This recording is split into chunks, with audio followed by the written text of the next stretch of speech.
அண்ணா திமுக வலதாபாத் மேற்கு ஒன்றியம் சார்பில் தண்ணீர் பந்தல் முன்னாள் அமைச்சர் வி சோமசுந்தரம் திறப்பு விழா.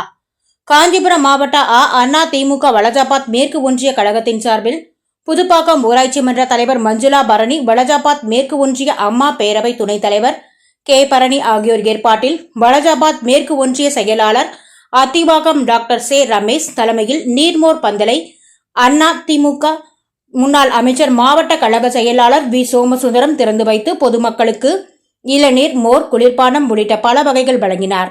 இந்நிகழ்வில் அனைத்துலக எம்ஜிஆர் மன்ற இணை செயலாளர் காஞ்சி பன்னீர்செல்வம், மாவட்ட இளைஞரணி செயலாளர் சிறுபாக்கம் ஆனந்தன், வர்த்தக அணி மாவட்ட செயலாளர் எம் மதன், மாவட்ட மாணவர் அணி செயலாளர் திலக்குமார், புள்ளலூர் ஊராட்சி மன்ற தலைவர் PTR மோகன், வேலியூர் ஏரிப்பாசன சங்க தலைவர் லிங்கேஸ்வரன், செல்வம், ஐடி விங் ஜோசப், மாவட்ட ஒன்றிய கிளை கழக நிர்வாகிகள் கலந்து கொண்டனர். சான்றோர் குரல் செய்திகளுக்காக காஞ்சிபுரம் செய்தியாளர் ஆகாஷ் பச்சையப்பனுடன் செய்தி வாசிப்பாளர் முத்துலட்சுமி. செய்திகளை உடனுக்குடன் தெரிந்து கொள்ள சான்றோர் குரல் பக்கத்தை